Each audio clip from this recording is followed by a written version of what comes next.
کے پاس طاقت ہے، یہ بھیس بدل کے آ جاتا ہے.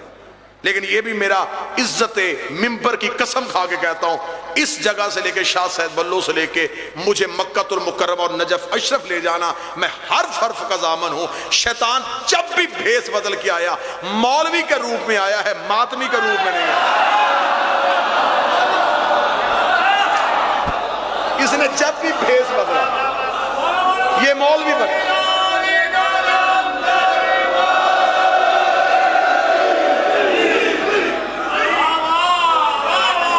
اس کے پاس بھیس ایک ہی ہے، اسی وجہ سے اسے ابلیس کہا جاتا ہے.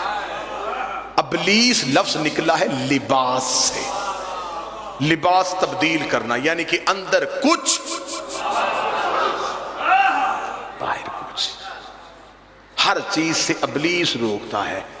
قرآن کہتا ہے ان الصلاۃ تنہا عن الفحشاء والمنکر، بے شک نماز برائی سے اور بے حیائی سے روکتی ہے. ابلیس بہت بڑا نمازی تھا، نماز نے روکا کیوں نہیں؟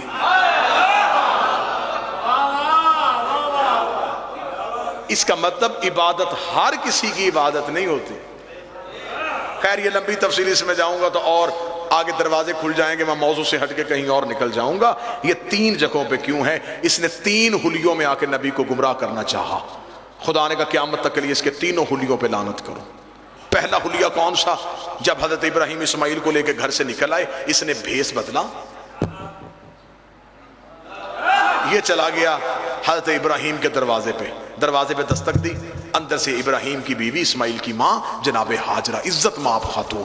بیوی نے پردے کے اندر سے پوچھا کون ہے؟ بیوی تیرا ہمدرد ہوں. میرا ہمدرد؟ کیا چاہتا ہے؟ بیوی سوال پوچھنے آیا ہوں کہ کیا آپ کا بیٹا اسماعیل گھر پہ ہے؟ فرمایا نہیں، وہ اپنے بابا کے ساتھ گیا ہے. ابراہیم کے دوست کے گھر میں کوئی دعوت تھی، کیونکہ قرآن کہتا ہے جناب ابراہیم گھر میں یہی بتا کے گئے تھے. فرمایا ابراہیم کے دوست کے گھر میں دعوت ہے اور وہ اسماعیل کو ساتھ لے کے چلے گئے. اس نے کہا نہیں بی بی، دعوت پہ کوئی چھری نہیں لے کے جاتا. درود سارے حضرات مل کے بلند آواز سے پڑھیے.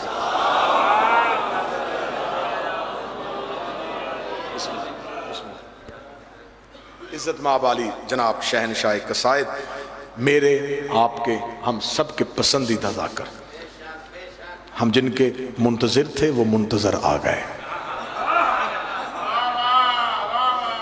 اب آپ نے جتنی داد مجھ سے بچا کے رکھی ہے یہ آپ سے نکلوائیں گے، میرا قرضہ بھی پورا کروائیں گے اور نوکری بھی بڑی کمال دیں گے. سرکار بس یہ بات یہیں پہ مکمل کروں اور ممبر اپنے بھائی کے حوالے کروں. اس نے کہا بی بی دوست کے گھر دعوت نہیں ہے. ابراہیم کے ایک ہاتھ میں چھری تھی، ایک ہاتھ میں رسی تھی، وہ تیرا بیٹا ذبح کرنے گیا ہے. اتنا جملہ سنا تھا. بی بی ہاجرہ نے کہا پھر مجھے بتا کیا کرنا چاہیے؟ اس نے کہا بی بی سوچتی کہ گھر سے باہر نکل، وہ جا رہا ہے ابھی ابراہیم رستے میں، جلدی سے جا کے اسماعیل کو لے کے واپس آ جا. جب اسے کہا نا گھر سے باہر نکل، بی بی نے پردے کے اندر سے کہا لا حول ولا قوت الا باللہ العلی العظیم. دروازے پہ شیطان کھڑا ہے. اسے کہا بی بی تو نے کیسے پہچانا؟ فرمایا جو نبیوں کی بیویوں کو حق کے مقابلے پہ گھر سے باہر نکالے وہ کل بھی شیطان تھے، آج بھی شیطان. تو نے نبی کی بیوی کو حق کے مقابلے میں تو شیطان ہے. اس نے دوسرا حملہ کیا جناب ابراہیم پہ. جناب ابراہیم اسماعیل کو لے کے جا رہے تھے، جناب ابراہیم کے ساتھ چلنا شروع ہوا. ابراہیم نے دیکھا کہ میرے ساتھ کچھ آ رہا ہے. ابراہیم نے یوں دیکھا. ابلیس نے آج باپ اور بیٹا کہاں جا رہے ہیں؟ ابراہیم نے کہا میں بیٹا ذبح کرنے جا رہا ہوں. بیٹا ذبح کرنے جا رہا ہے؟ کیوں؟ ابراہیم کہتے میں نے خواب دیکھا، اللہ کا صدق تو رویا، پھر میں نے چاہا کہ میں اپنے خواب کو سچا کروں. اسماعیل کا یوں حال، جانے دے، خواب ہم بھی دیکھتے ہیں، ہم نے تو آج تک بیٹے ذبح نہیں کیا. میں نے بڑی دفعہ ایسا سپنا دیکھا ہے، میں نے تو کبھی بیٹا ذبح نہیں کیا. ابراہیم نے نیچے سے کنکر اٹھایا، اسے شک ہوا، یہ بھاگا. ابراہیم نے پیچھے سے کنکر مار کے کہا خدا تجھ پہ لعنت کرے، تو شیطان ہے. اس نے کہا تجھے کیسے پہچانا؟ فرمایا جو نبی کو اپنے جیسا سمجھے.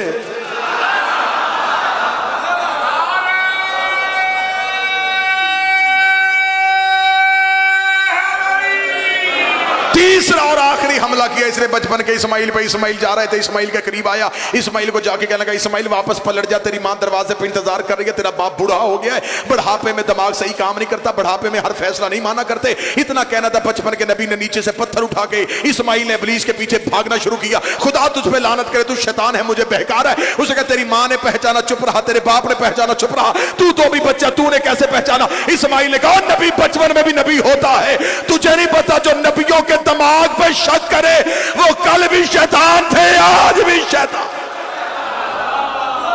تو نے شک کیا میرے باپ کے دماغ. پورا حج ہے حسین کے عزادار کے مخالف کے منہ پہ تماچا. جب حج کرنے جاؤ تو اسی کعبے کے پردوں کے ساتھ لپٹ کے حسین نے کہا تھا اللہ کا گھر گواہ رہنا, تیری حرمت بچانے کے لیے حسین رہنا.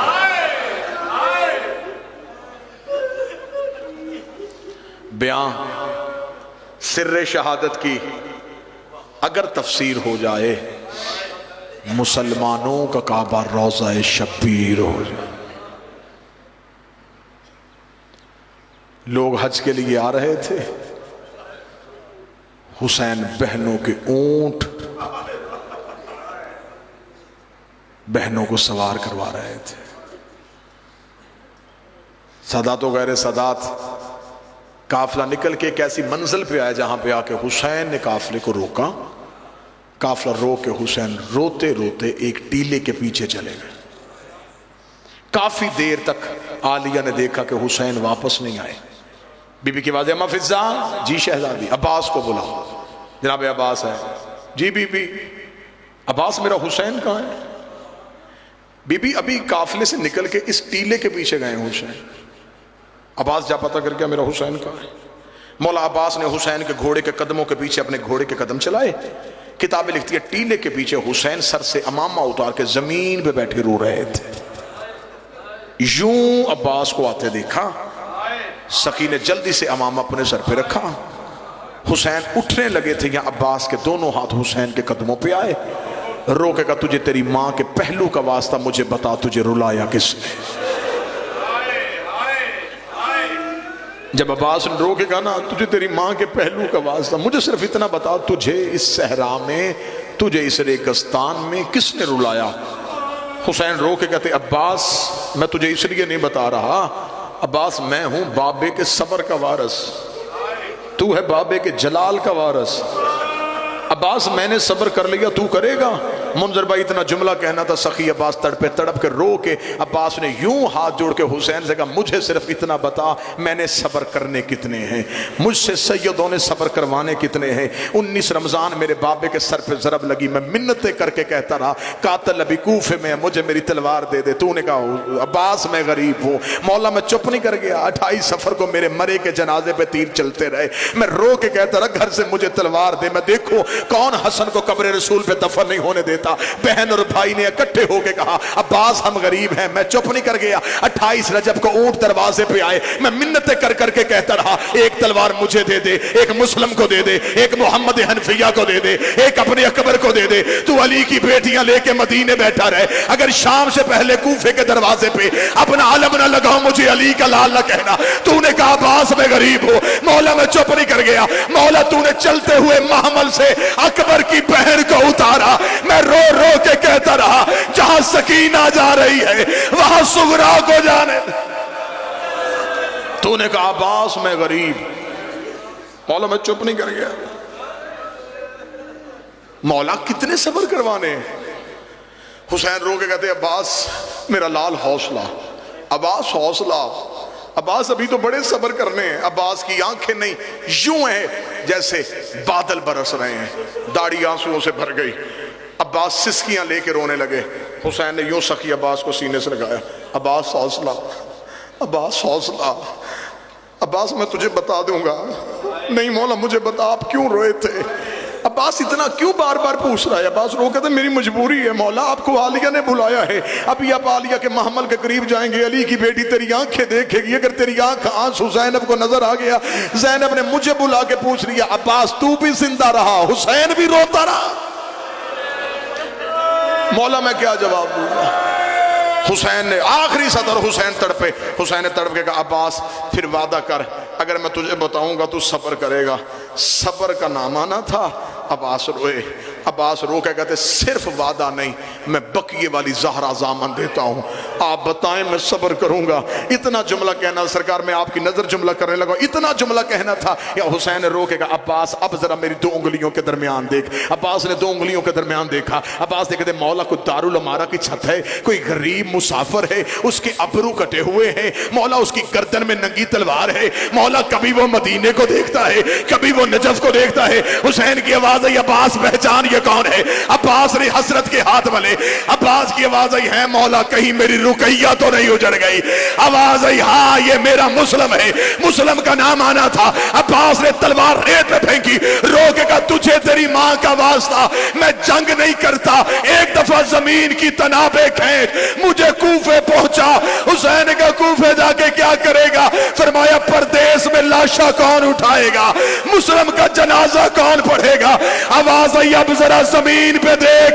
عباس کی آواز آئی مولا انگلیاں ہٹا لے، ایک کالے برقے والی بی بی ہے جس کا پہلو پہ ہاتھ ہے، دارالعمارہ کے نیچے اپنی چادر پھیلا کے رو کے کہہ رہی ہے آؤ میرے غریب کا وکیل بیٹا، آؤ میرا کربلا کا پہلا شہید بیٹا۔